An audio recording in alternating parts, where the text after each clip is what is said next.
nos enseñó, por ejemplo, de que matemática no solamente es memoria, es deducción. Eso para mí fue todo un descubrimiento, ¿no? No es necesario aprenderse todas las fórmulas trigonométricas. Él me enseñó trigonometría. En aquella época, quinto de secundaria, el último año de la secundaria, se enseñaba trigonometría, ¿no? Entonces nos decía, por ejemplo, solamente ustedes tienen que acordarse, seno cuadrado más coseno cuadrado igual a 1.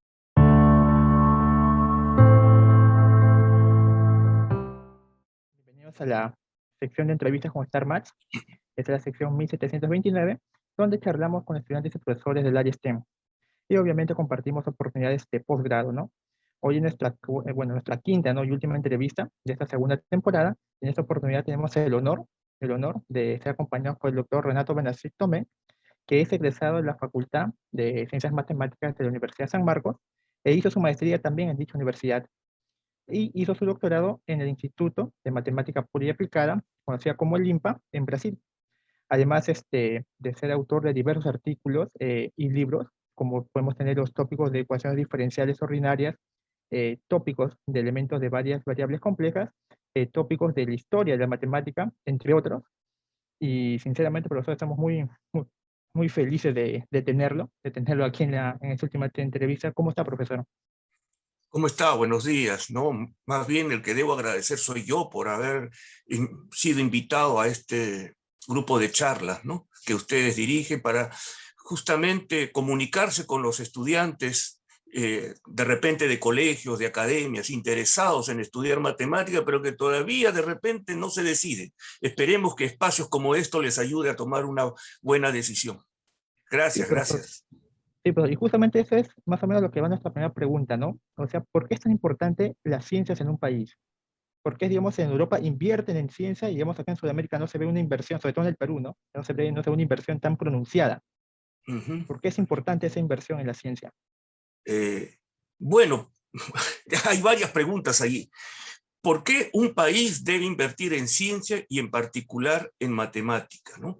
Porque cada desarrollo tecnológico ha tenido antes un desarrollo científico y cada desarrollo científico, ¿no?, ha tenido algo que ver la matemática, porque desde mi punto de vista, ¿no?, y creo que muchos de los científicos concuerdan con mi opinión, es que la matemática es un lenguaje que nos permite comprender el mundo que nos rodea, ¿no?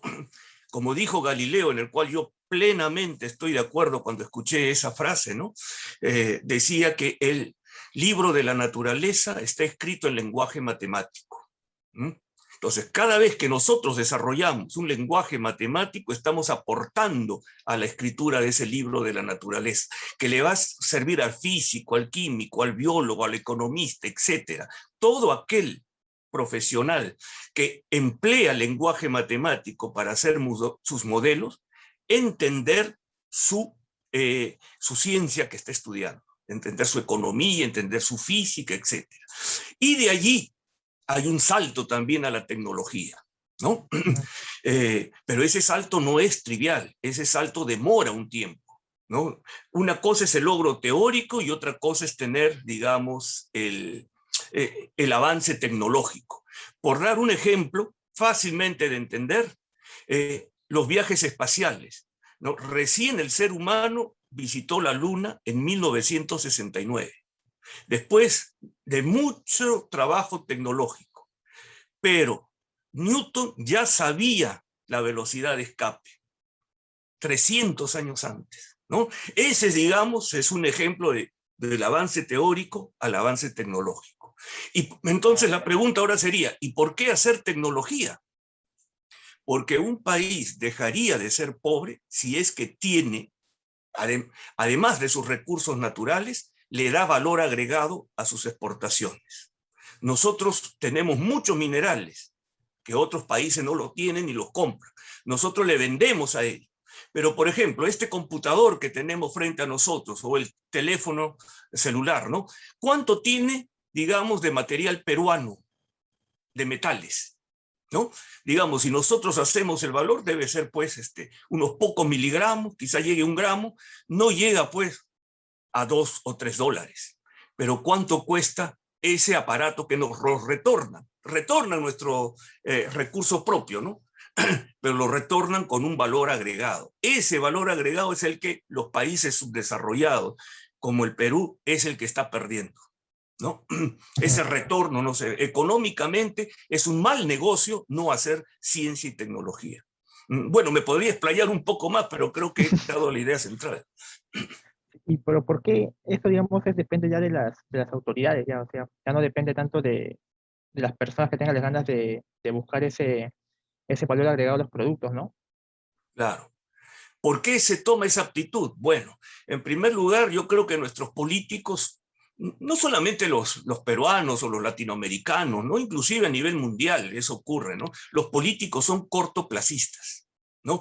Es mucho más fácil inaugurar una obra porque esa obra o un monumento o un edificio se puede construir en 2 o 3 años. Elaborar una tecnología partiendo de la ciencia básica es, digamos, 20 años, es toda una generación. El político no va a ver su logro. Por eso hay pocos políticos que tienen una visión de país, ¿no? Uno de ustedes he escuchado de que está estudiando maestría en Brasil, ¿no? Brasil tuvo un político en los años 50 que vio así el futuro más lejos, que fue Juscelino Kubitschek, ¿no? Entonces él dijo, ¿no?, de que en sus 5 años de gobierno haría que Brasil avance 50 años.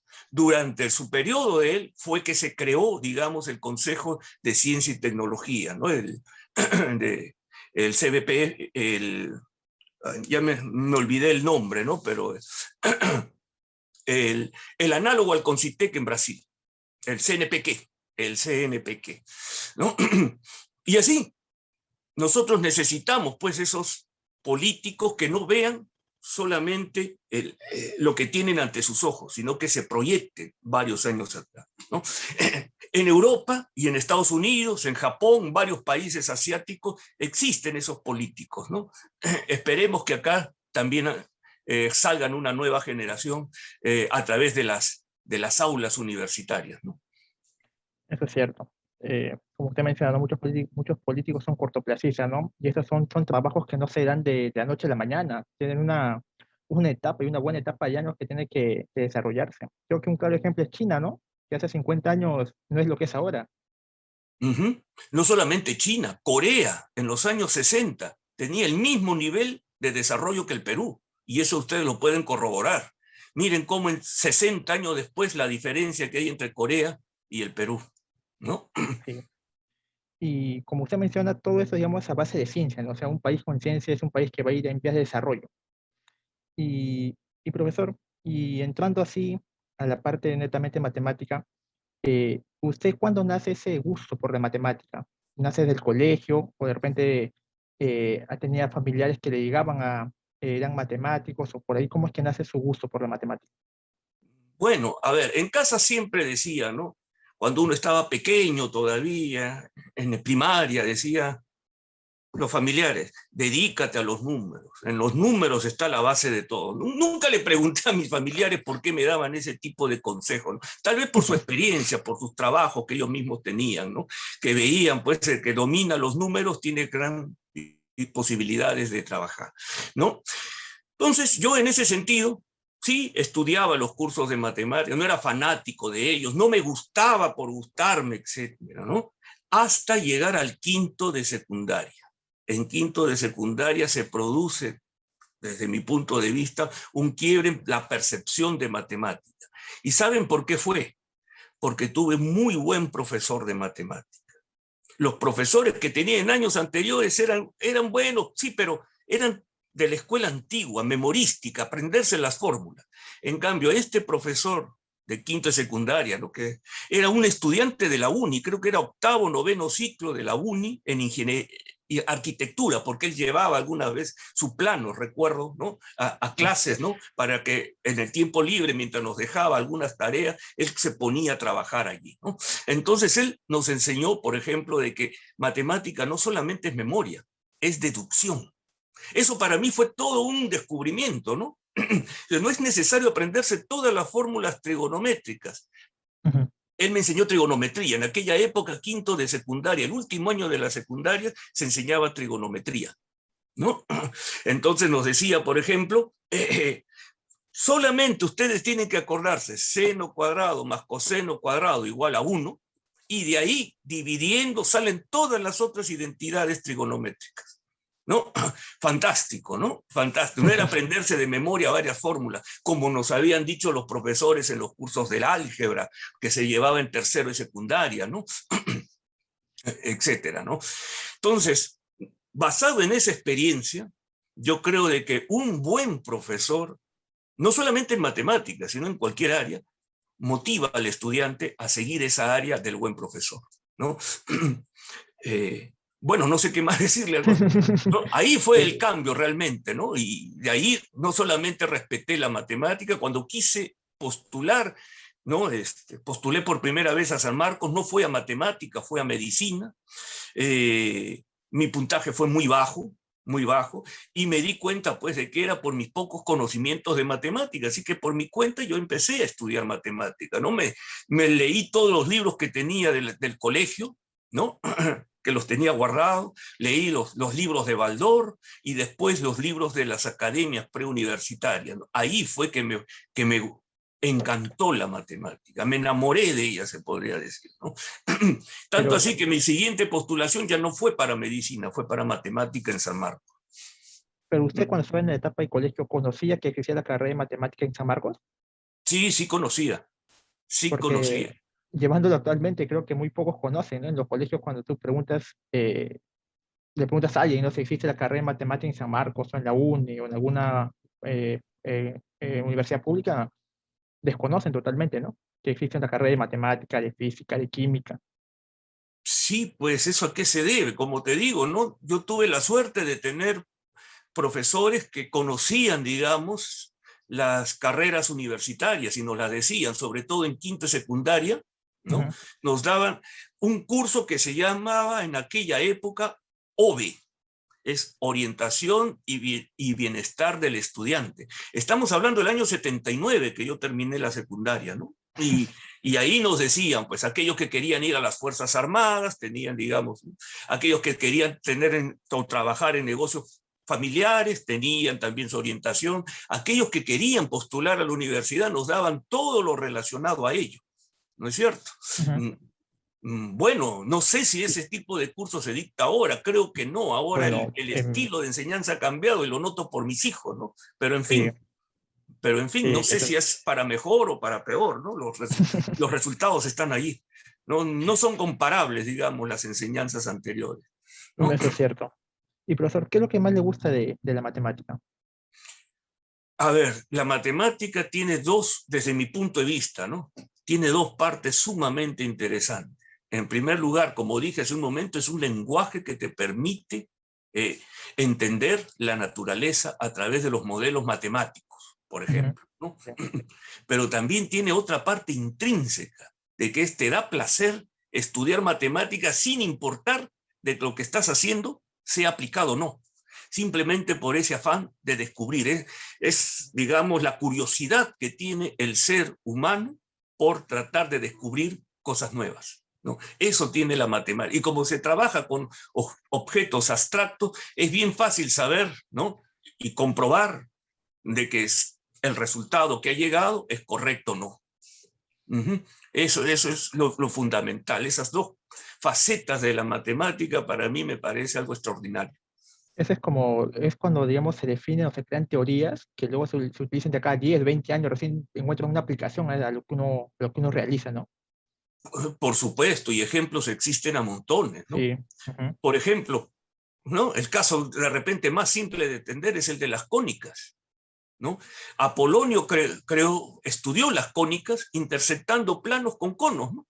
Y ujú, hallando sus ecuaciones, claro, sin el lenguaje algebraico que nosotros tenemos, claro. pero él estableció eso. ¿Cuándo fue? Eso habrá sido pues 300, 200 años antes de Cristo, ¿no? Y esas curvas estaban ahí, no se le encontraba aplicación, ¿no? Era simplemente ellos lo hacían por un placer intelectual, hasta Sí, que 1600 años después se vio de que esas curvas que aparentemente eran abstractas, que no servían para nada, gobernaban los movimientos planetarios, ujú. ¿no?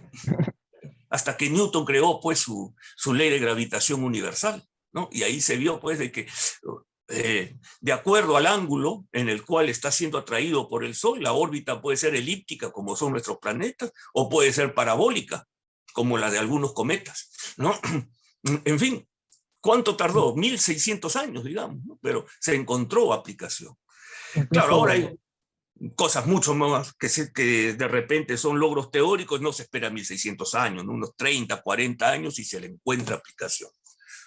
sí, eso es totalmente cierto. Y profesor, cuando usted ingresó a la facultad de matemática, ¿cómo es la facultad en esa época? ¿Era la misma que hay ahora o ve que haya habido algunos cambios? Mm. A ver, en primer lugar, eran épocas distintas, tanto Ujú. en el ambiente como en la cultura, eran otras épocas. ¿Da? En primer lugar, la Facultad de Matemática en San Marcos, que ustedes conocen y estudian, no existía. Estaba recién en construcción, ¿no es cierto? Cuando yo ingresé, de repente por falta de salones, llevamos nuestro primer ciclo en los anfiteatros de Derecho. Uh-huh. ¿Ya?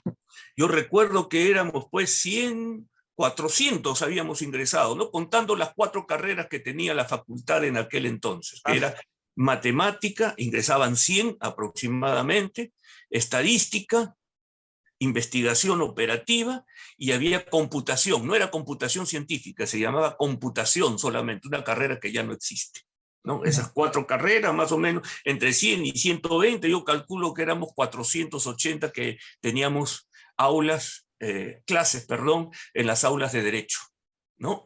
Durante el primer año. Eh, Otra cosa muy distinta era de que el semestre no estaba calendarizado como ahora.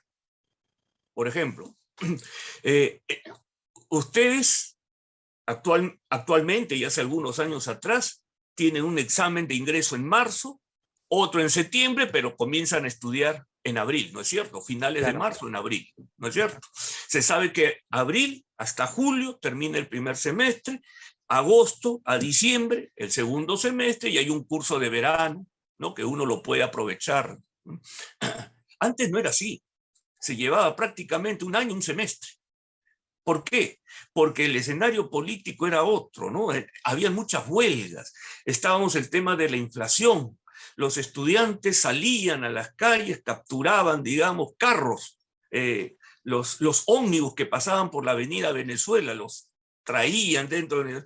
¿Por qué? Para que respeten el pasaje universitario y también para que baje el precio de la gasolina, que subía cada semana. Estamos hablando del año 81, 82, en la época de donde era presidente Belaúnde, su segundo gobierno de Belaúnde, ¿no es cierto? Y la cosa pues empeoró en el año 85 con el gobierno aprista, ¿no? Pero en fin, ese es el ambiente político, pero también lo que quiero decir es, después de llevar los cursos en Derecho, cuando pasamos el segundo semestre, que yo recuerdo fue en el año 82, miren, ingresamos en octubre del año 81 y el segundo semestre empezó en julio del año 82. Recuerdo bien porque en esa época era el Mundial de Fútbol, el último que había participado Perú Perú. antes del 2018. Entonces la gente estaba en expectativa. Y yo recuerdo bien, ahí empezó el segundo semestre, ¿no es cierto? Ahí sí Sí. volvimos a la Facultad de Ciencias, ¿no? Y la facultad era, los cursos eran lo que hoy es en los anfiteatros de física, ¿no? Mm, sí. Eran completamente distintos, pues. Después llevé también cursos en biología, cursos de matemática en biología, hasta que en el año 84 ya se crea el sótano y el primer piso de la facultad, de la hoy actual Ujú. Facultad de Matemática, ¿no? Y era todo un... Porque teníamos el local, pero por ejemplo estaba incompleto. Incompleto en el sentido que faltaban lunas, ¿no es cierto? Nosotros estudiábamos y las carpetas completamente sucias, nosotros teníamos que llevar nuestro trapo, pañuelos, papel, ¿no? Para poder limpiar y no ensuciarse la ropa, ¿no? Porque no, como no había ventanas y era construcción, toda esa arena se metía al salón. En esas Ah, condiciones era que nosotros estudiábamos. Más o menos se regularizó en el año 84, más o menos. Pero ahí en el año 85 nuevamente volvió la situación política a desatarse, en fin. Era bien difícil, eran otros tiempos, nada comparable, ¿no? Pero, ¿qué era la cosa buena, no? Yo veía otra mística en aquella mística que creo que ahora se ha perdido. Por ejemplo, el profesor llegaba, la clase empezaba a las 8, él estaba a las 8, Mm, inclusive él estaba antes, ¿no es cierto? Y se iba después, al final. Eran los cursos 4 horas, de 8 a 12, claro, con intermedios, ¿no? Pero el profesor estaba allí. Había cursos en la tarde de 2 a 6, creo que todavía los hay, y el turno noche era de 6 a 10, y nosotros nos quedábamos hasta las 10. Las clases acababan a las 10, se respetaba bastante el horario. Usted iba, por ejemplo, a las 8 de la noche y era como ir en la mañana. Ahora, yo me quedo a veces en las salas, en mi oficina de la facultad, ¿no? Hasta las 8 o 9 de la noche, pero prácticamente todos los salones cerrados, uno que así es. otro curso de maestría, y no hay nada. Era un ambiente completamente distinto, ¿eh? Uno Sí. prácticamente en esa época vivía en la universidad, ¿no? Y los profesores me refiero, ¿no? Ahora no se ve eso. Bueno, en fin, hay muchas otras cosas más que contar al respecto, pero creo que eso es lo más resaltante que recuerdo. Y en esa época, en las clases que eran anuales, ¿cómo se dividían los exámenes ahí? O sea, digamos, ¿habían también 3, 4 exámenes? O... No, no eran anuales. Cuando yo ingresé en el año 81 era por el currículum que tenía, creo que había sido elaborado inclusive en la época de Alfred Rosenblatt. Había intervenido en la elaboración de ese currículum, ¿no? Habían pasado más de 30 años y se seguía con el mismo plan de estudio. Ese plan de Ah, estudio se cambió cuando se volvió a facultades en el mm, año 85, en el año 85 se volvió a facultades y en el año, sí, pues en el año 86 se hizo efectivo. Ahí se volvieron a los cursos anuales.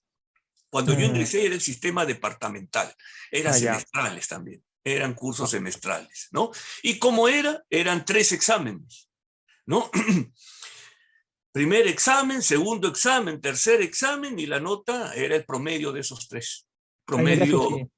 No, sustitutorio sí había, podía sustituir cualquiera de los exámenes, eso sí, Mm, ¿no? Y esa era, no había lo que tenemos ahora como evaluación permanente, prácticas calificadas, ese tipo de cosas no existía, ¿no? Yo recuerdo que el profesor, ¿no? Se demoraba inclusive hasta un mes para entregar las notas, ¿no? Del examen, del primer examen. Y profesor, ¿y en esa época qué actividades habían? ¿Qué actividades habían? Porque, por ejemplo, ahora en la Facultad de Física me parece que cuando eran las clases presenciales habían lo que se llamaban los viernes astronómicos, ¿no? Donde había un profesor que entraba, charlaba, era libre, ¿no? Como charlas divulgativas. ¿Había algo similar en esa época de San Marcos, en la facultad? Mira, que yo recuerde, no había mucha actividad, ¿no? Eh, ¿Qué te digo? Tengo recuerdo en el año 82, por ejemplo, que vino un profesor Otto Benaken, recuerdo, que era amigo del profesor Michel Helfgott, ¿no? Él dictó un curso de álgebra, historia del álgebra durante un mes. Estamos hablando en el año 82, ¿no? Y sus cursos eran masivos. Después, en el año 83, se realizó el coloquio de matemática, una de las versiones del coloquio de matemática en San Marcos.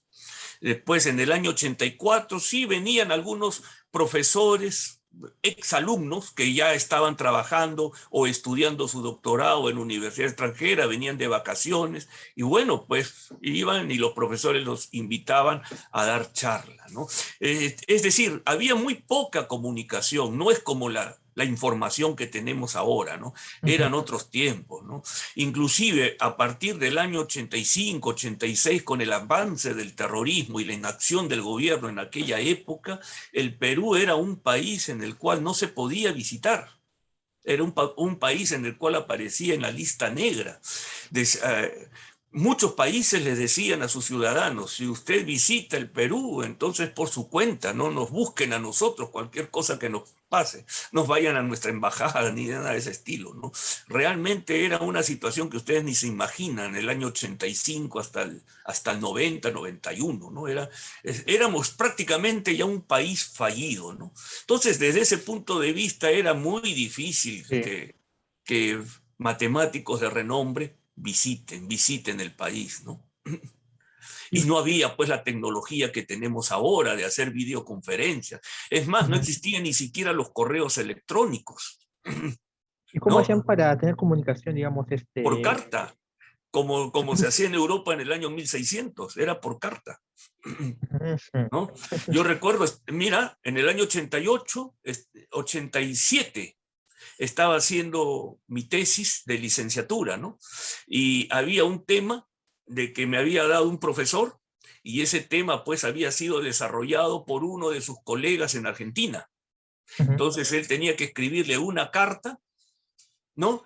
Para que le mande un paper que él había escrito sobre el tema que yo estaba viendo, ¿no? Esa carta viene después y en el ida y vuelta era alrededor de 15 días, ¿eh? Así Ah, era la comunicación, lo que ahora es en 15 segundos. sí, pues, es cierto, es No, cierto, profesor. no, nuestra biblioteca nunca fue buena. Había algunas revistas, pero ya estaban antiguas, ¿no?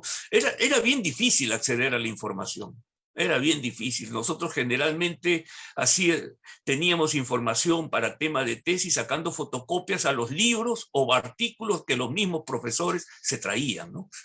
Ahora no, ahora uno busca en el Google, encuentra una gran cantidad de Sí, artículos, ¿no? Es completamente distinto. Eran otras épocas.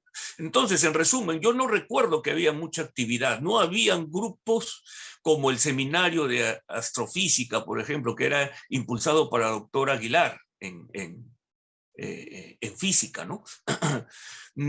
Habían grupos de estudiantes, sí, grupos de estudios, ¿no? Pero no tenía el nivel, desde mi punto de vista, del seminario de astronomía y astrofísica que estaba en la Facultad de Física, porque ahí sí venían profesores del extranjero, ¿no? Claro, era un proyecto aprobado por la Unión Astronómica Internacional, ¿no? Y la doctora Aguilar fue la que consiguió el apoyo, ¿eh? Para que vengan profesores visitar. Generalmente eran argentinos, algunos europeos, brasileros, porque lo que quería la profesora era de que, debido a las circunstancias, los profesores que vengan sepan hablar castellano, ¿no? claro. Porque la mayoría, pues, hablan inglés, ¿no? Así sean franceses o rusos, Ujú. vienen y hablan en inglés, ¿no es cierto? Y profesor, ¿cuáles creen que deben ser actividades que se deben realizar en la facultad? ¿Qué actividades deberían haber, como hay, digamos, en otras universidades extranjeras? Bueno, en primer lugar, deben haber equipos de profesores que dirijan, digamos, estudios en su especialidad. Por ejemplo, en otro lugar, ¿no? Alguien es un experto, digamos, en física, en topología, por decir una rama, ¿no? Entonces, tiene su proyecto, un proyecto financiado que le permite traer profesores, al profesor le permite viajar, a los estudiantes que tiene el profesor también los permite viajar por temporadas cortas para culminar sus trabajos, etcétera, etcétera, ¿no? Claro, ahora esto se podría inclusive hacer virtual, o sea, me parece que es mucho más sencillo, ¿no? Ujú. Pero sí, deben haber, pues, profesores con proyectos de investigación que involucren estudiantes, no solamente colegas, estudiantes de pregrado y estudiantes de posgrado. Eso es lo que debe apuntar la universidad, la facultad, perdón, actualmente. No digo la universidad porque sé que otras facultades sí lo tienen, ¿no? ¿Y esos Desarrollada en proyectos, mayor o menor grado. ¿Mm? y esos proyectos quién los financia? ¿La misma facultad o ahí se encarga la universidad? No, existe pues un gran problema de financiamiento de proyectos, ¿no? El que debería encargarse de financiar estos proyectos es el CONCITEC, es un organismo Ujú. suprauniversitario, ¿no es cierto? Que da no solamente a las universidades nacionales, sino también a aquellas universidades particulares. Pero ocurre pues que el CONCITEC tiene poco presupuesto. Y si tiene poco presupuesto, ¿no? La mayoría de ese presupuesto es para pagar, digamos, hojas de servicio de personas que trabajan, o burocracia en el fondo, ¿no? Ahí se va todo el fondo. Para mantener oficinas, mantener secretarias, mantener pues jefes de oficina, etcétera, etcétera. Lo cual está bien, ¿no? Por supuesto, ¿no? Pero la razón de ser, que es financiar proyectos, es muy poco realmente, es muy poco. Y ahí entra a tallar pues lo que decíamos al inicio, la poca importancia que le da a nuestros gobernantes a desarrollar proyectos de investigación. Como son cortoplacistas, ellos prefieren comprar lo que ya está hecho. ¿No es cierto? Sí. ¿No? ¿Por qué? Digamos porque los resultados son inmediatos.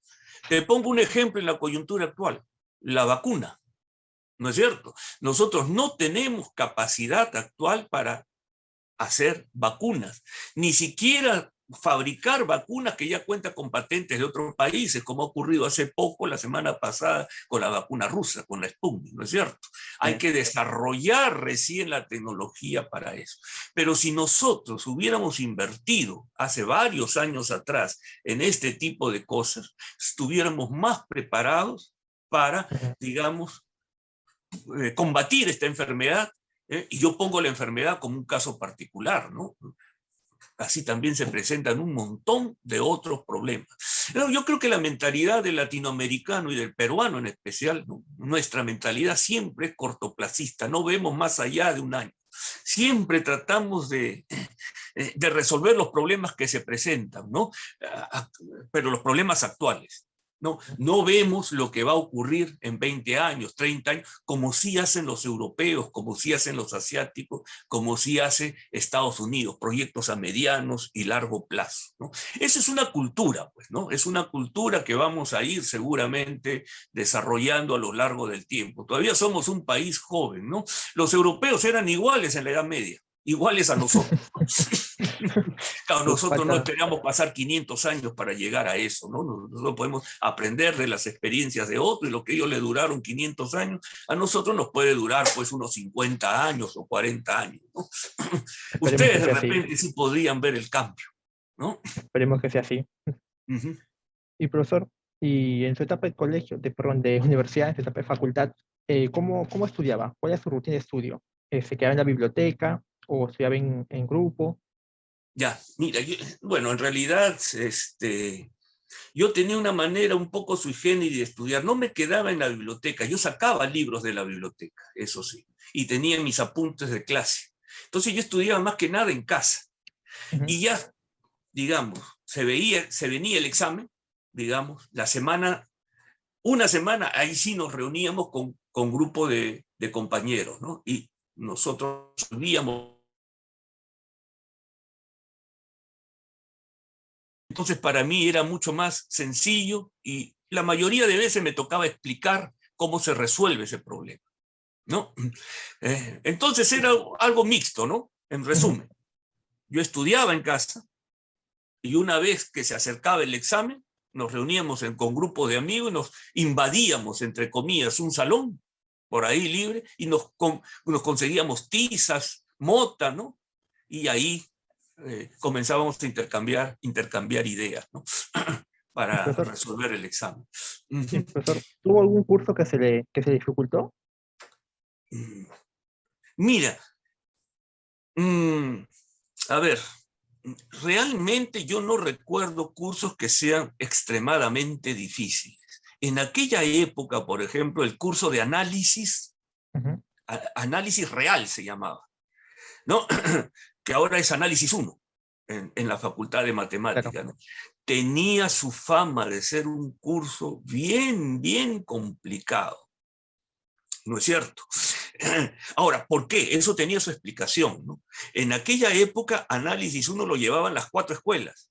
Es decir, no solamente los de matemática, los llevaba también los de computación, los llevaba de estadística y los de investigación operativa, ¿no? Claro. Y de repente la carrera de operativa y estadística eran más aplicados, sabían resolver cosas, ¿no? Pero análisis era más que nada no calcular, sino demostrar. Todo lo que habíamos visto digamos, cálculo diferencial, que en esta época se llamaba matemática J1, no sé por qué ese nombre, ¿no? Matemática J2, J3, J4, ¿no? ¿Ya? Entonces, ahora lo teníamos que demostrar. Chicos, por ejemplo, que decían, ¿no? Pero tenemos que demostrar que A por 0 es 0. ¿No es cierto? Sí. Para nosotros, los de matemáticas, sí se nos hacía más fácil, porque ya de arranque, cuando era cachimbo, llevábamos un curso que no llevaban las otras 4 escuelas, las otras 3 escuelas, que era el curso que se llamaba ITN, Introducción a la Teoría de Números, ¿no? En realidad era un curso que trataba de construcción de sistemas numéricos, no solamente de teoría de números, ¿no? Entonces empezaba con funciones, relaciones, funciones, teoría de conjuntos abstractas, ¿no? La interpretación de la lógica proposicional a través de la teoría de conjuntos, y después veía los números naturales, axiomas y construir, ¿no? Eso te daba, digamos, una manera, ya desde arranque, ¿no? Desde que eres cachimbo, ¿no? De cómo era el curso en matemática, ¿no? La parte formal, la parte constructiva, ¿no? Más o menos se asemejaba a lo que nosotros habíamos visto en aquella época en el colegio en cuarto de secundaria, que era el curso de geometría. Los cursos de geometría en el colegio eran así, eran demostraciones, postulados, axiomas, teoremas, demostraciones, y después se usaban los teoremas ya demostrados para hacer otros teoremas un poco más de otras áreas, ¿no? Un poco más elaborados, etc. Ya teníamos un entrenamiento, ¿no? Eso en geometría. Ya sabíamos cómo es a partir de ciertas cosas plausibles que eran los axiomas, podíamos construir teoremas, ¿no es cierto? Eso lo volvíamos a ver también, que en los números reales existía eso, y después en análisis ya estábamos preparados. Como los otros estudiantes de las otras escuelas no habían llevado ese curso, entonces a ellos les parecía pues, que las demostraciones eran un poco tiradas de los cabellos, cómo demostrar cosas evidentes, pero si esto ya lo hemos visto en cálculo, ¿no? ¿Por qué lo vamos a demostrar? Pero es como una cosa de que ya pues todo el mundo lo sabe, hay que usarlo, ¿no? No es cierto, ¿no? Sí. Sí, teníamos pues nosotros esa formación, ¿no? Entonces, no me pareció tan difícil el curso de análisis, ¿no? Claro, no lo aprobé con 20, pero sí lo aprobamos de una manera razonable, ¿no? Y de ahí en adelante, pues todos los cursos se parecieron a análisis, todos eran formal, ya era poco cálculo, Claro, ¿no? sí. Ya era construcción a partir de axiomas, definiciones, propiedades, demostrar, después poder utilizar nuevamente esas propiedades en otras propiedades más complejas, y en fin, todo lo que ustedes conocen de los cursos de matemática, ¿no? Y profesor, ¿y usted hizo su maestría en la Universidad de San Marcos? ¿Y luego cómo es Sí. que decide o toma la iniciativa de buscar hacer su doctorado en el IMPA? ¿Cómo es que Ya, llega? ya. Eso sí es interesante. En primer lugar, yo no tenía muy claro cuál era la misión de la maestría. Ujú. ¿No es cierto? No sabía distinguir, digamos, entre un doctorado, una maestría, ¿no? Una licenciatura, ¿no? No, simplemente sabía de que, así como después del octavo ciclo viene el noveno, así más o menos por analogía, después de haber estudiado graduación, viene el posgrado. Pero no Claro. sabía muy la razón, el hecho de ser, ¿no es cierto? Entonces yo postulé a la maestría en San Marcos en el año 88. Sí, 88, ¿no? Ingresábamos también, para mi sorpresa, habían algunos profesores que me habían enseñado, ¿no? Y que también habían postulado a la maestría. ¿No es cierto? Entonces eso fue mi primera sorpresa. Como un profesor se supone que ya sabe todo, ¿no? Ahí me di cuenta que no es lo mismo pues, un doctor que un magíster o que un licenciado, ¿no? Que había en aquella época, ¿no? Claro. En fin, ¿no? Ya, entonces llevé mi maestría con ciertos, digamos, problemas en el sentido de que ya estábamos hablando en el año 88, el terrorismo estaba llegando a Lima, los apagones eran diarios, estábamos llevando clase a las 11, apagón, después unas bombas que sonaban por allá, todos teníamos que irnos ya a casa. Era bien difícil trabajar. Llevar cursos de noche era prácticamente imposible ya en esa época, ¿no? Por los apagones, ¿no? No había semana en que no hubiera un apagón, ¿no? Todo Lima estaba, digamos, los bancos, las empresas, ¿no? Trabajaban con su equipo electrónico ahí al costado, una bulla terrible, ¿no? Porque son equipos electrónicos que ahora son obsoletos, ¿no? Pero generaban una bulla para electricidad. En fin, estábamos en eso. Hasta que hubo un convenio entre la Sociedad Brasilera de Matemática y la Sociedad Matemática Peruana. En la Sociedad Matemática Peruana era presidente en esa época el doctor Carranza de la Católica. Claro, en esa época trabajaba en la Católica, pero Carranza es formado en San Marcos, quiere mucho a San Marcos, ¿no es cierto? Y en la Sociedad Brasilera de Matemática estaba un matemático peruano en aquella época, que era el doctor César Camacho. Entonces hizo un convenio. ¿Cuál era el objetivo de ese convenio? Entonces, detectar, digamos, estudiantes de las 3 maestrías reconocidas que habían en esa época, que era la maestría de San Marcos, de la UNI y de la Católica, ¿no? Detectar estudiantes de esas 3 maestrías, ¿no? Para impulsarlos a llevar cursos de doctorados en Brasil, en el INPA sobre todo, ¿no? Muy bien. Entonces yo me inscribí a uno de esos cursos, claro, fomentado por mis profesores, ¿no? Que pertenecían también a la Sociedad Matemática Peruana en aquella época, y participamos gente de la Católica, participamos gente de la UNI y gente de San Marcos, ¿no? Entonces allí fuimos a ese curso en el año 89, fue dictado por un excelente matemático brasilero.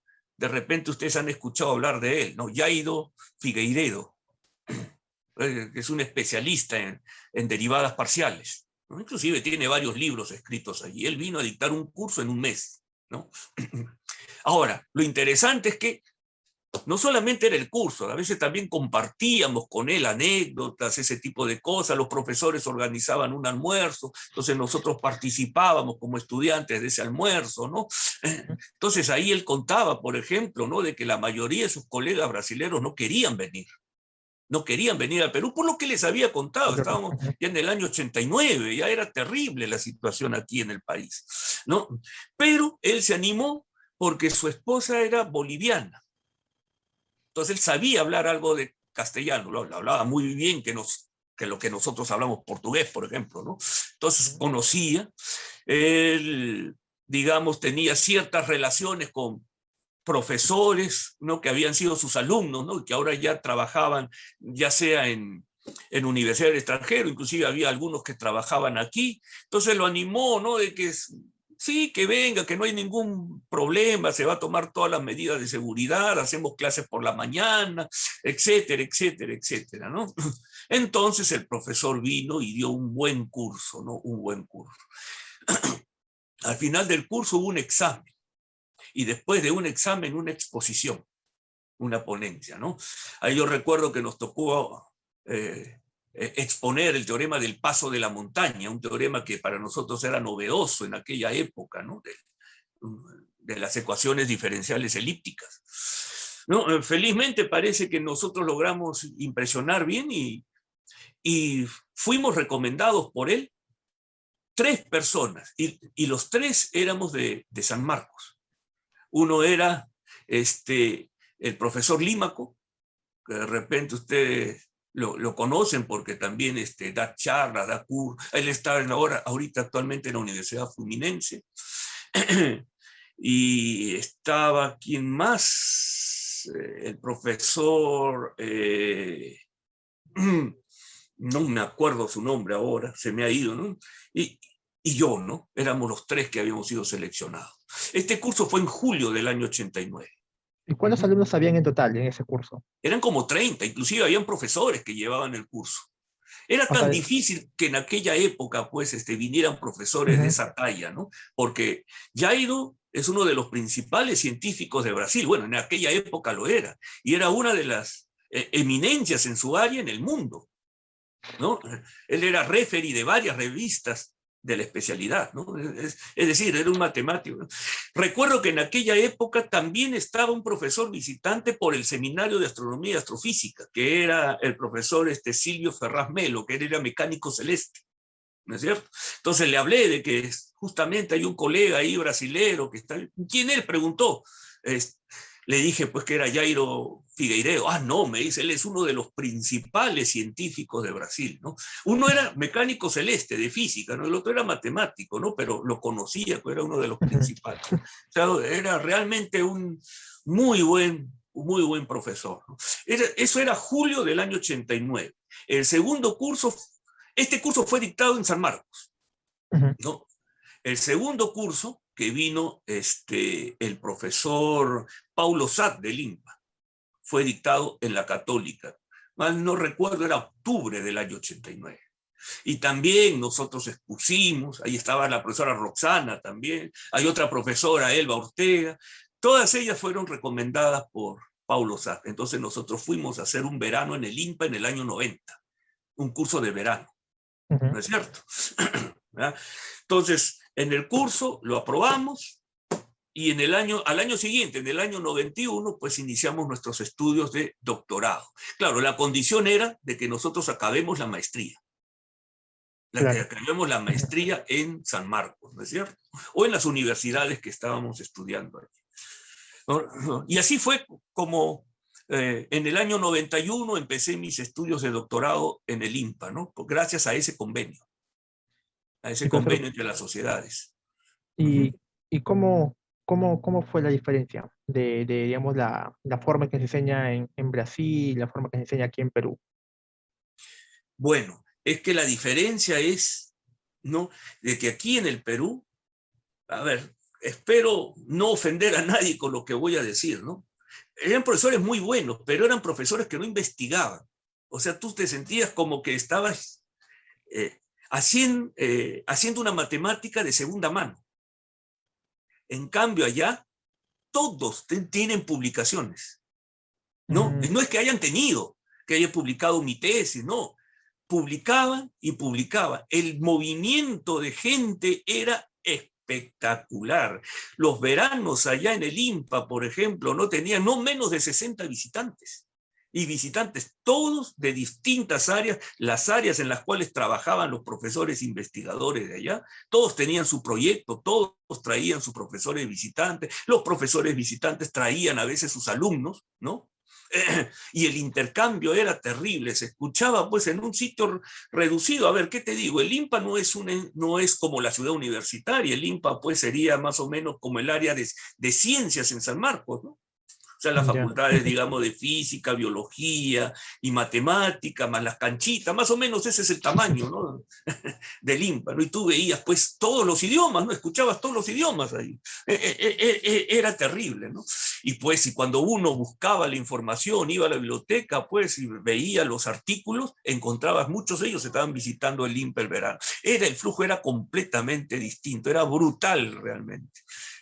Nada que ver con lo que se había comparado con San Marcos, ¿no? Que teníamos 1 o 2 visitantes, ¿no? A la vez, ¿no? Entonces, digamos, fue una bonita experiencia que Claro. tuvo. ¿Y cómo hizo con el idioma, profesor? ¿Le costó los primeros días digamos, acostumbrarse al idioma? ¿O, digamos, usted previo a ello ya había estudiado por su cuenta? No, no. Nosotros en aquella época estudiábamos algo de inglés, ¿no? Porque hasta que se presentó esto de Brasil, ¿no? Y el portugués y el castellano, pues, se entiende, se entiende. O sea, tú puedes hablar portugués, yo te hablo en castellano y nos entendemos, porque son idiomas bien, bien parecidos, tienes pues un origen en común, ¿no es cierto? Claro, Sí. hay algunas palabras que sí, lo que en castellano significa una cosa, pero en portugués otra completamente distinta, ¿no? Sí.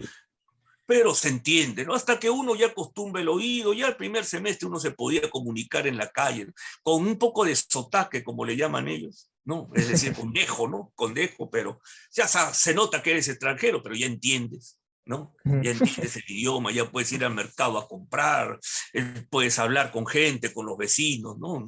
No hay problema ahí. ¿Se extrañaba la comida, profesor, allá? ¿O ¿Eh? qué era o sea, algo que almorzaban allá? ¿O usted extrañaba la comida peruana? Mira, en el INPA hay un comedor, no te lo regalan, no te venden, pero es un precio prácticamente de costo, ¿no? Es un precio de costo, era bien barato. A veces comía ya, otras veces, pues, cuando ya no alcanzaba el dinero, porque también Brasil en esa época estaba en inflación, entonces, pues uno se iba al mercado, compraba y preparaba sus cosas, ¿no? Uno que nunca había preparado comida en su casa tenía que enfrentarse a ella. Es decir, la necesidad es la madre de la inventiva, como se llama, ¿no? Claro, Sí. allá, por ejemplo, como escuchas el idioma, pues tienes que aprenderlo, no te queda otra, no te queda Sí. otra, tienes que aprenderlo, ¿no? Y bueno, cuando te sientes pues con esa necesidad, tu cerebro parece increíble, pero capta mucho más rápido que si estuvieras llevando aquí un curso de portugués en la embajada brasilera, ¿no? O en el Ujú. Instituto de Cultura Brasilera. Es increíble, por lo menos a mí eso bueno, es la necesidad que te obliga pues, a comunicarte, ¿no? Y profesor, ¿qué consejo daría a los que están iniciando su primer ciclo, ¿no? O a los que van a iniciar recién, los que están en primero, segundo ciclo, los que van a iniciar recién este semestre la carrera, los que, digamos, han postulado y no han ingresado a una carrera, no solamente matemática, ¿no? Sino en general la carrera de ciencia, ya sea física, química. Ya, muy bien. En primer lugar, mis felicitaciones a todos ellos por haber elegido una carrera que es apasionante, ¿no? Pero requiere mucho esfuerzo por parte de uno y de repente también por parte de la familia, ¿no? Porque el problema es el trabajo, ¿no? Ujú, Después de terminar la carrera, ¿cuál es, digamos, qué oportunidades de trabajo encuentra un físico, encuentra un biólogo o encuentra un matemático, ¿no? Muchos se creen que solamente es docencia, ¿no? Pero ujú. evidentemente las plazas de docentes se acaban, son finitas, ¿no? ¿En qué más se podría desempeñar un físico, un matemático, un filósofo, ¿no? Esas carreras que no son tan comunes, ¿no? Pero que son tan importantes en el desarrollo, ¿no? Bien, en primer lugar, entonces, tienen que sacar máximo provecho de todos sus cursos. En matemática, la matemática es una ciencia acumulativa. Lo que no aprendí en el primer semestre, no lo aprendí bien, eso lo voy a pagar después, en el segundo, tercer o cuarto semestre. Si no aprendí, por ejemplo, bien álgebra lineal, no voy a poder resolver ecuaciones diferenciales ordinarias, sistemas, no voy a saber resolver ecuaciones diferenciales parciales, no voy a poder entender muy bien cómo aplicar a modelos matemáticos. Cada curso está allí no es porque a alguien se le haya ocurrido, sino porque es indispensable saber. Y tratar de llevar sobre todo los cursos de acuerdo a cómo está en el plan de estudio. No tratar, por ejemplo, como este es un curso final, significa que no sirve como prerequisito a otro, ¿no? Ujú. Dejarlo, ya, bueno, se lo dejo, no pierdo interés, llevo los cursos que son requisitos, ¿no? ¿Por qué? Porque al final, por ejemplo, ese curso que se cerraba ahí, no sé qué se llame, pues fundamento de matemáticas, llame como se llame, ¿no? Ese curso era importante para entender los cursos que siguen, pero que no era requisito de allí. Una Ujú. parte de la formación era... Y además, yo tengo muchos estudiantes en tesis, ¿no? En todos los años, en el cual siempre me dicen, profesor, me falta llevar este curso, que creo es computación, ¿no? Porque es un curso de cuarto semestre, creo, y no lo llevaron porque ya ahí moría. No Ujú. le exigían como prerequisito para nada más. Y justo han tenido que llevar tesis y estar llevando ese curso paralelamente, ¿no? Y ese curso a veces le exigía bastante y le distraía tiempo para hacer su trabajo de tesis, ¿no? De eso todos los años me ha pasado eso. Actualmente yo pregunto y hay siempre un estudiante, por lo menos, de que le está faltando llevar un curso de cuarto, de quinto semestre. Entonces yo le digo, traten como siempre de llevar de acuerdo al plan de estudio, ¿no? Yo sé que los cursos son difíciles, hay que aprobarlos, ¿no? De repente un curso lo desapruebo, pero tratar de llevarlo inmediatamente después o tratar de recuperarlo en los cursos de verano, ¿no? Para ir Ujú. más o menos en el plan de estudio, ¿no? La idea es llegar al noveno ciclo solamente con los temas de tesis, para dedicarme 100% a hacer la monografía, ¿no? Y no distraerme en otros cursos. Y Uh-huh. profesor, ¿qué consejo daría a los estudiantes, ¿no? Que ya están en noveno o décimo ciclo, que están a punto de acabar y están pensando, digamos, en buscar oportunidades a hacer su maestría en el extranjero? No. Bien, maestría en el extranjero. Yo creo que ya en el Perú se puede hacer una muy buena maestría. No solamente en San Marcos, ¿no? En la Católica hay una muy buena maestría. en el INCA, en la UNI, ¿no? Hay una muy buena maestría. Inclusive en provincias, en Arequipa, Trujillo, hay buenas maestrías, ¿no? Lo que no había hace 30 años atrás. Nosotros ya podemos, digamos, hacer unos buenos cursos de maestría. Entonces, de repente, postular a una de estas maestrías y después ver la posibilidad de salir al extranjero a hacer el doctorado, ¿no? Desde mi punto de vista, todavía el doctorado, nosotros no podemos hacer un buen doctorado, ¿no? Aunque existen doctorados tanto en la Católica como en la UNI, ¿no? Y aquí también en San Marcos existen doctorados, ¿no? Pero es mejor hacerlo, un doctorado afuera. Esa es la recomendación que yo daría, ¿no? Se te abre otras puertas. Y sobre todo al estudiante que está al final de pregrado, que averigüe bien de qué cosa le sirve una tesis, ¿no? Por ejemplo, ahora la nueva ley universitaria no está contratando licenciados, tiene que ser magíster, ¿no? Sí, Eso es lo que ha cambiado. hace 6 años atrás no existía. Desde el año 2014, ¿no? Salió la nueva ley universitaria, y la nueva ley universitaria dice de que para ser docente universitario debes tener por lo menos el magíster. ¿Te das cuenta, no? Bien. Bueno, eso para nosotros es novedoso, pero en el extranjero, para ser docente universitario tienes que ser doctor. En mi época, por ejemplo, ¿no? En los años 90, cuando estaba en Brasil, ¿no? Doctor y con publicaciones, si no, no podías entrar a lo que nosotros llamamos profesor auxiliar, ¿no? Al equivalente aquí, no podías concursar, te cerraban porque no tenían los papeles. Y publicaciones en revistas pues indexadas en aquella época, ¿no? Imagínense, estamos hablando del año 94, 95, ¿no? Nosotros recién estamos con magíster. Seguramente después se va a subir la valla, ¿no? Pero así con esa valla tan baja, inclusive existen muchos profesores que no la cumplen, ¿no? Son egresados de maestría, pero no son magíster. Y me parece que de aquí a 2 meses se cumple el plazo, ¿no? Todos aquellos profesores que no tengan maestría van a tener que salir del sistema universitario, ¿no? ¿Eso es aplicable desde a lo retroactivo también? A ver, la ley universitaria salió en el año 2014, ¿no? Uno de los requisitos era eso, ¿no? Era de que todos los docentes, cuando concursen, tienen que ser con grado de maestría, ¿no? Y se daba un periodo de 5 años de adecuación, que se debió cumplir en el año 2019. ¿Adecuación qué significa? Que aquellos profesores que eran principales y no tenían doctorado, que hagan su doctorado. Aquellos profesores que no eran magíster, que hagan su maestría.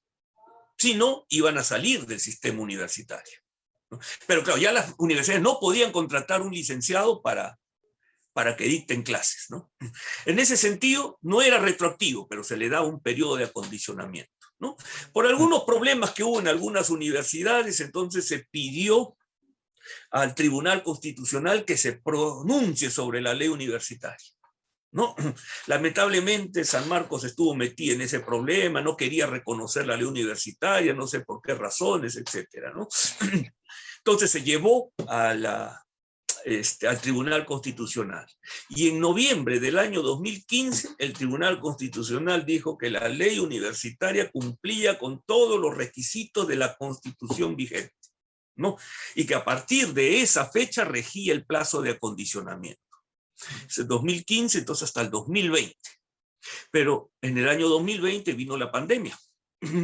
Entonces la situación cambió. Lo que hizo el gobierno de Vizcarra el año pasado fue extender 1 año más, hasta noviembre de 2021.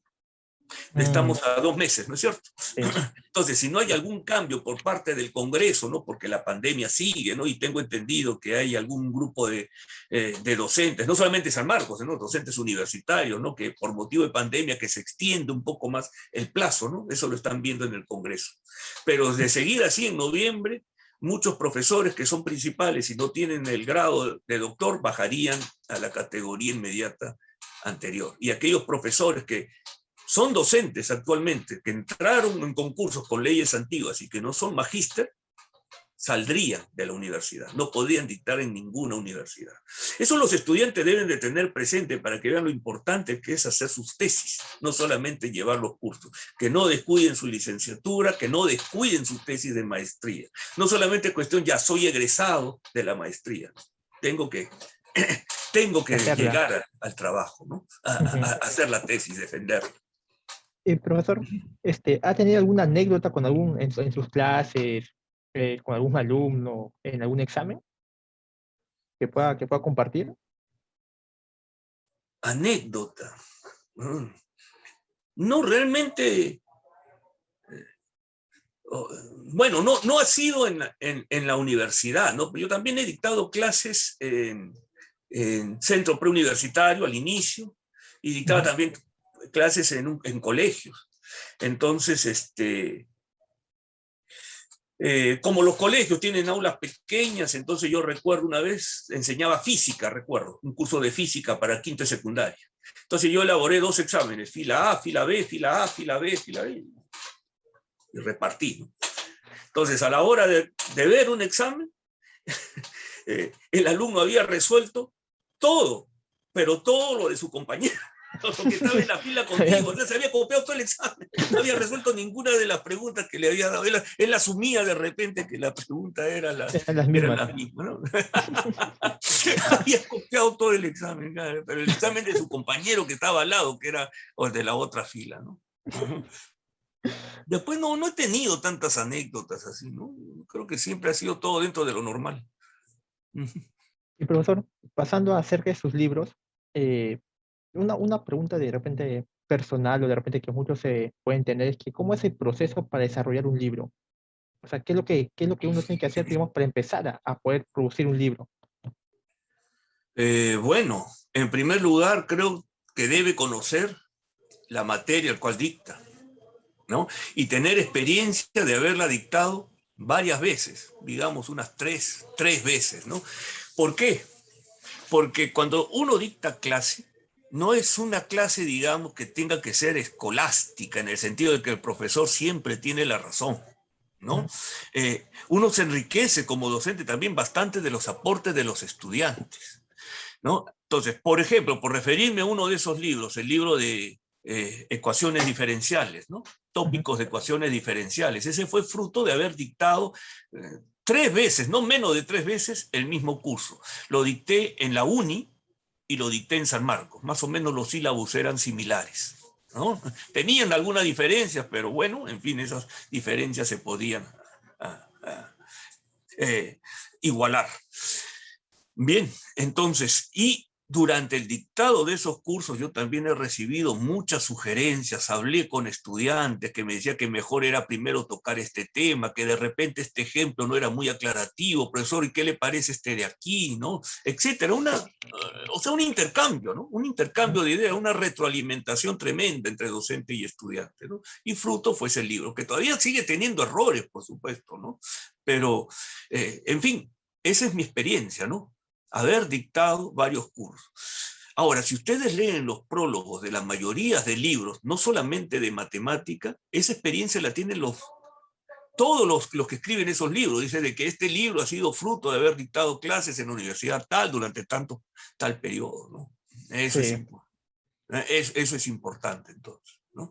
Sé que existen también otro tipo de publicaciones, ¿no? De sus investigaciones, una coletánea de trabajo que lo escriben ya para un público un poco más reducido, investigadores, por ejemplo, ¿no? O cursos que uno prepara, digamos, para un congreso, cursos específicos para un congreso internacional, ¿no? También tengo yo algunos libros escritos así, preparados exclusivamente para ese tipo de congresos. Creo que es el resultado, pues, de unas investigaciones que uno hace, ¿no? Pero para libros así, Sí. que son libros de texto para pregrado, yo creo de que eso es importante, haber dictado el curso, ¿no? Varias veces y haber aprovechado las sugerencias que se presentan, ¿no? Y profesor, y justo como usted mencionó cuando le pedí que haga un consejo, ¿no? Para los estudiantes, sobre las salidas laborales que tiene un matemático, que Uh digamos, -huh. no es solo, digamos, dedicado a la docencia, que no está mal, pero digamos que un matemático tiene una amplia gama, ¿no? De elegir diferentes ramas, de irse por diferentes caminos. ¿Nos podría comentar acerca de qué salidas laborales tiene un matemático? Ya, a ver, vamos a hablar un poco cómo es internacionalmente, ¿no? Ujú, Nosotros en nuestra formación matemática tenemos algo que vale oro, y es que nosotros nos regimos por la razón. Tratamos de resolver problemas no por tanteos, no por ujú, experiencia, sino utilizando un razonamiento lógico.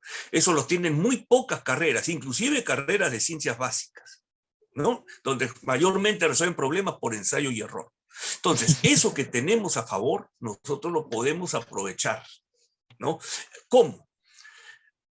A ver, y ahí viene. Un matemático, ¿cuál es su campo de acción aparte de dar clases en universidades, academias o colegios o grupos de estudiantes? ¿En qué puede servir el matemático, no? Bueno, el matemático sirve para trabajar en equipos multidisciplinarios con profesionales de otras áreas, ¿no? Claro, nuestros parientes, por decirlo de alguna manera más próximos, serían los físicos o ingenieros. Pero también podemos trabajar con biólogos, podemos trabajar con ecólogos, podemos trabajar con economistas, etcétera. O sea, todas aquellas profesiones que para describir sus procesos tengan que utilizar el lenguaje matemático. ¿No es cierto? Entonces, en otros países emplean matemáticos, digamos, para que hagan algoritmos que me controlen más o menos la bolsa de valores. Imagínense, cosas de ese estilo, ¿no? O controlan, pues, o contratan matemáticos para que hagan modelos, digamos, de crecimiento de una población en una determinada región, de un determinado país. Correcto, ¿no? O sea, en planificación, porque como nosotros manejamos modelos, ¿no? Lo podemos resolver abstractamente y trabajando con profesionales de otra área le podemos dar significado a esa solución, significado en el contexto en el cual el problema fue planteado. Entonces, nuestro trabajo, el trabajo en matemático es bastante apreciado, ¿no? Esto es si quiere trabajar, digamos, fuera de un ambiente universitario, ¿no? ujú. Pero Sí. también, si quiere trabajar en ambiente universitario, entonces no solamente puede trabajar en una universidad dando clases, sino sobre todo dirigiendo grupos de investigación. Claro, en el país todavía no existe un presupuesto para ello, ¿no? Pero internacionalmente, si uno hace, digamos, convenios con otros colegas que trabajan más o menos en la misma área, entonces ahí colocar en un proyecto de investigación consigue financiamiento de instituciones extranjeras. Por ejemplo, aquí en el Perú hay una institución que es francesa, eh, que cada año hace concursos de proyectos en los cuales tienen que estar o sea, representantes de dos universidades latinoamericanas y triangula con una universidad francesa. Y los presupuestos que se dan pues son 40.000, 50.000 euros al año, ¿no es cierto? Para ese proyecto de investigación. Correcto. Y Latinoamérica, pues son todos los países que pertenecen a la red. El Perú está en esa red, por ejemplo, ¿no? Así.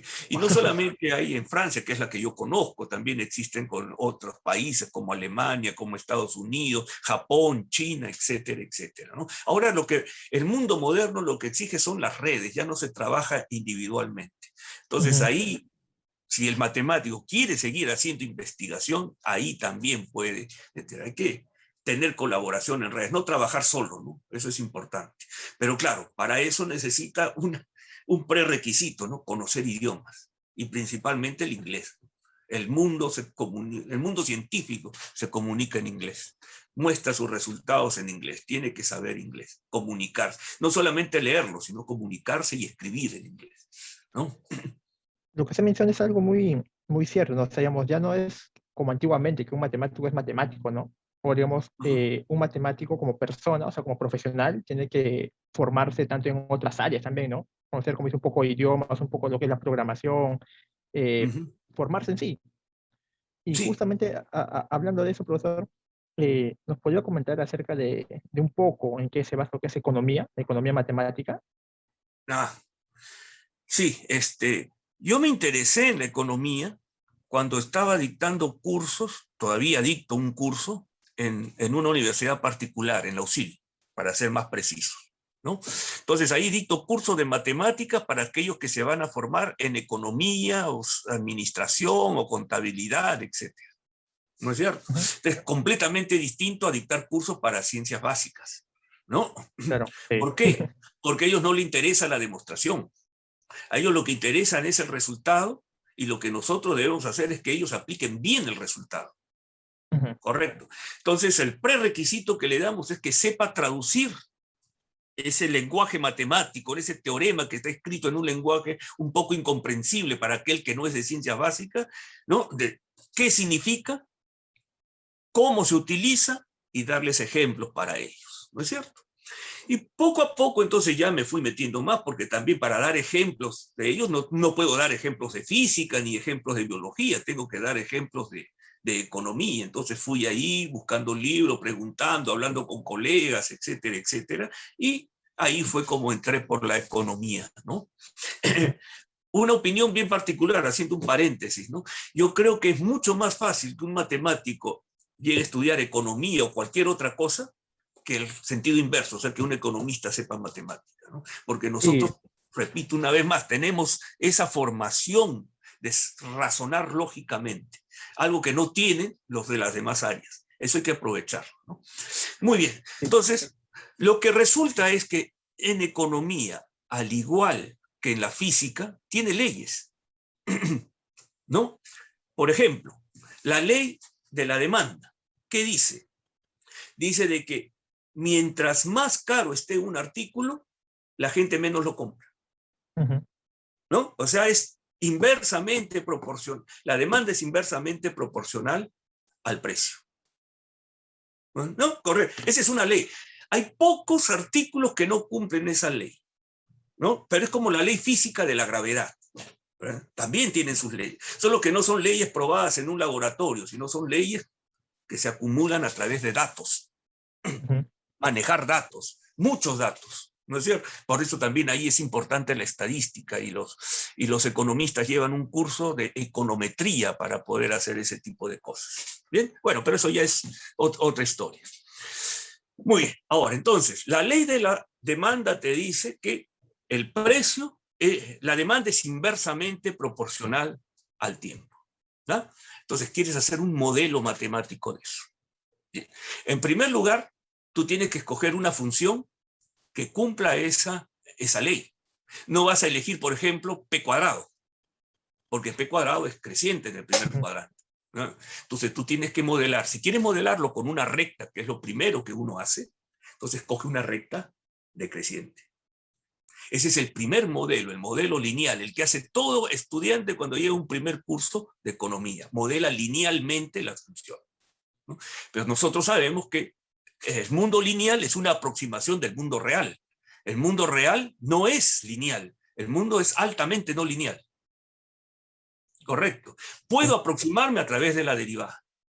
Entonces, yo, si quiero hacer modelos un poco más complejos y que se ajusten mejor a la realidad, entonces yo ya no tengo que emplear solamente funciones lineales. Puedes emplear una cuadrática decreciente, o una cúbica, o de repente una logarítmica, o una exponencial, etc. Cualquier función que sea decreciente en el primer cuadrante.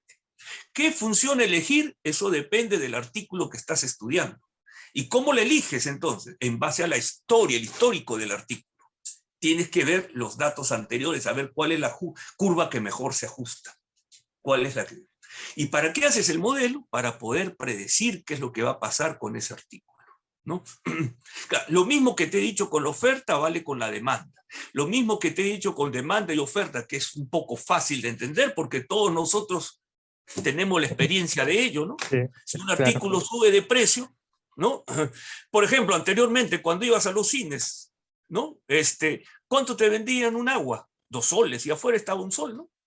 Entonces uno tiende a comprar menos el agua dentro del cine y lo tiende a comprar más afuera del cine. Son cosas que nosotros la podemos comprobar con la experiencia, ¿no es cierto? Ujú. Pero también hay cosas, hay variables económicas un poco más complejas que la escuchamos frecuentemente en los informativos, ¿no? la inflación, conceptos como el PBI, conceptos como tasas de interés, etc. Todo eso también son variables económicas que cumplen sus leyes. Leyes matemáticas, igual como la ley de la demanda o como las leyes de la física. ¿Cómo modelas esas leyes? Si esa ley interviene la razón de cambio, entonces te sale una ecuación diferencial. ¿No? Y si son varias variables, te salen varias ecuaciones diferenciales. ¿No es cierto? Entonces tú ya tienes un sistema de ecuaciones diferenciales. Claro, no utilizas la letra X1, X2, X, sino utilizas letras relacionadas a las variables económicas. En la demanda se emplea la D, en el precio la P, en la cantidad la Q, en el PBI la Y, ¿no? Etcétera, etcétera, ¿no? Pero te salen. Vas a tener muchos parámetros también. Parámetros, o como llaman los economistas, variables exógenas, ¿no? Para nosotros el parámetro es, cuando queremos estudiar la ecuación cuadrática, decimos ax al cuadrado más bx más c, ¿no es cierto?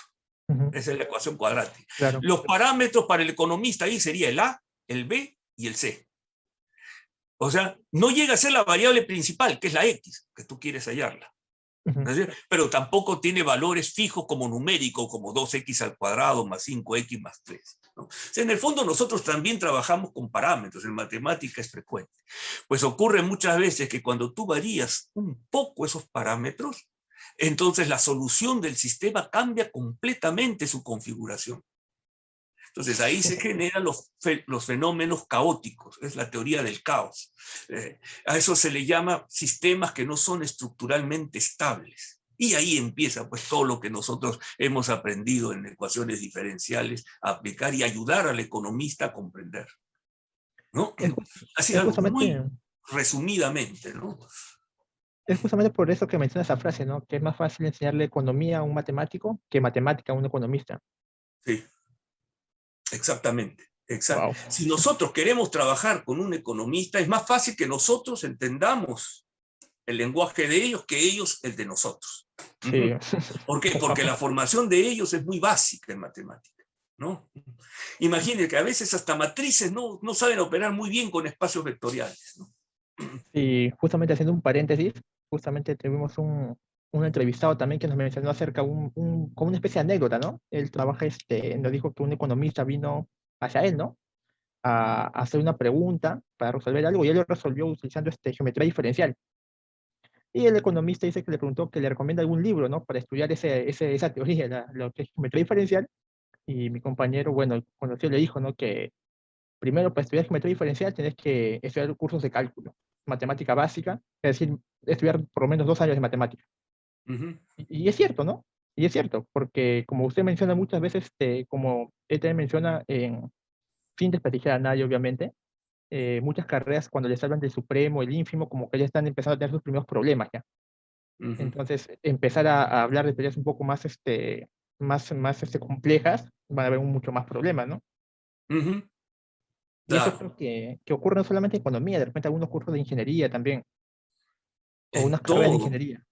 en biología, inclusive hasta en física, que se supone que es la ciencia que más emparenta con nosotros, ¿no? Pero ellos llegan hasta un máximo de matemáticas, no hacen análisis, por ejemplo. Creo que no llevan tampoco espacios vectoriales, no llevan un curso de álgebra lineal los físicos en San Marcos, ¿no? Lo cual es un error, antes sí lo llevaban, ¿no? Pero en fin, es cierto, ¿no? Cuando nosotros trabajamos con profesionales de otras áreas, principalmente es para resolver modelos matemáticos. ¿Y qué cosa es un modelo? Hablando así informalmente, ¿no? Es una aproximación de un problema real. Es una aproximación de la realidad. ¿No es cierto? Entonces, ¿por qué es una aproximación? ¿No? Porque la realidad es tan complicada que tiene muchísimas variables, que están todas ellas relacionadas. Lo que hace el modelista es tratar de todo ese universo, nube de variables, tratar de identificar las principales, ¿no? Y en base a esas principales, entonces, a plantear cuál es la relación entre esas variables y crear el modelo. El éxito del modelo, pues, depende de qué variables has escogido, porque a priori tú no sabrías cuáles son las principales y cuáles no, ¿no es cierto? Claro, sí. Hay que, Si sí. desperdiciaste alguna variable que tú creías que no tenía importancia, pero que en realidad sí la tiene, entonces el modelo te va a predecir, pero te va a predecir de una manera muy grosera. Entonces las predicciones no se van a cumplir. Ahí ya uno empieza a sospechar, entonces alguna de las variables posiblemente que he desperdiciado allí, que le he obviado, era importante. Ahora ponerse a buscar cuál es, y es todo un trabajo de investigación, ¿no? O sea, digamos, disculpe, Sí, profesor, ahí el problema, digamos, en hacer el modelo es identificar las variables. O sea, digamos, es el mayor problema que hay. es uno de los problemas, es uno de los principales problemas. No me atrevería a decir tampoco el mayor, ¿no? Pero es uno de los principales, ¿no? Mm, Ahora, si un problema tiene muchísimas variables, pues el tratamiento matemático es mucho más complicado. Por eso se trata de elegir el mínimo indispensable de variables, ¿no? Un ejemplo de esta elección nos enseñó una vez más Galileo, ¿no? Cuando él estaba estudiando la caída libre. Por ejemplo, un objeto, si yo quiero estudiar su caída, ¿cuáles son las variables que debo de ver? Por ejemplo, me interesaría cuál es el color que está hecho el objeto, de qué color está pintado el objeto. No, no, no, no. Entonces esa no. variable que entra en el mundo real la desperdicio. Me importaría, por ejemplo, el material. Eso ya, si estamos hablando en un caso, como si en un caso ideal, el material no importaría, ¿no? Claro, exacto, ¿no? No importaría. Entonces, material no importa. La forma, Tampoco. ¿importaría o no? Ahí sí ya es un poco más difícil, porque un objeto extendido como un papel, ¿no? Ujú. No es lo mismo que otro objeto que tenga la misma masa, pero que sea puntual, ¿no es cierto? Porque ahí va a haber la resistencia del aire. Pero si te olvidas de la variable resistencia del aire, ambos caerían igual. O sea, tampoco interesaría la forma, ¿no es cierto? Hasta que se llega a la variable principal. ¿Cuál es la variable principal? La altura a la cual cae el objeto. O sea, de todas esas variables innecesarias destaca. Y eso lo hizo Wow. Galileo, pues, con los planos inclinados. En fin, ¿no? Esas cosas Entonces, que ocurrían en la física, por eso Galileo fue un genio, ¿no? Porque él fue el primero en descubrir esas cosas, ¿no? Entonces se creó el método científico. Ese método científico que principalmente se comenzó a problemas de mecánica o de dinámica, entonces ahora se utiliza pues en cualquier rama, ¿no? Aparentemente modelos, por ejemplo, sociales, ¿no? De crecimiento de poblaciones, de cómo crecen los embrios de una determinada planta, etcétera, etcétera. Todos esos son modelos matemáticos. Uh -huh. wow. O sea, prácticamente la matemática se ha metido en todos lados, ¿no? Uh -huh. Sí, como una vez más repito, ¿no? Lo que dijo Galileo, la naturaleza esconde sus secretos en lenguaje matemático. El libro de la naturaleza está escrito en lenguaje matemático. Uh -huh. Y Galileo no fue propiamente un matemático, ¿no? Él más es conocido como físico. Padre de astronomía también. Uh -huh. Claro, Y, claro, por el telescopio, ¿no? ujú. Profesor, ¿y usted llegó a conocer al profesor Carlos Gutiérrez Sí, yo llevé inclusive un curso con él, un curso de teoría ergódica en el IMPA? ¿Ahí en se el conocieron IMPA. o lo conoció acá en Perú? No, no, allá en... Yo tenía referencias de él porque decían de un profesor formado en Ayacucho, ¿no? Que estaba trabajando con Sotomayor y que ya Ujú. había sido contratado en el INPA. Entonces, cuando viajé en el 91, en el 91 llevé un curso de teoría ergódica con él. ¿Y hicieron amigos o simplemente eran así como personas que se conocían de vista? No, no, a mí, no como ciudad de vista, pero tampoco amigos, ¿no? Sino una relación, digamos, entre un estudiante y un profesor, ¿no? Ah, Ajá. el profesor Carlos Gutiérrez le enseñó a usted. Sí, claro, él me enseñó teoría ergódica. Ajá. Porque tenemos entendido que hay un premio también a su nombre, ¿verdad?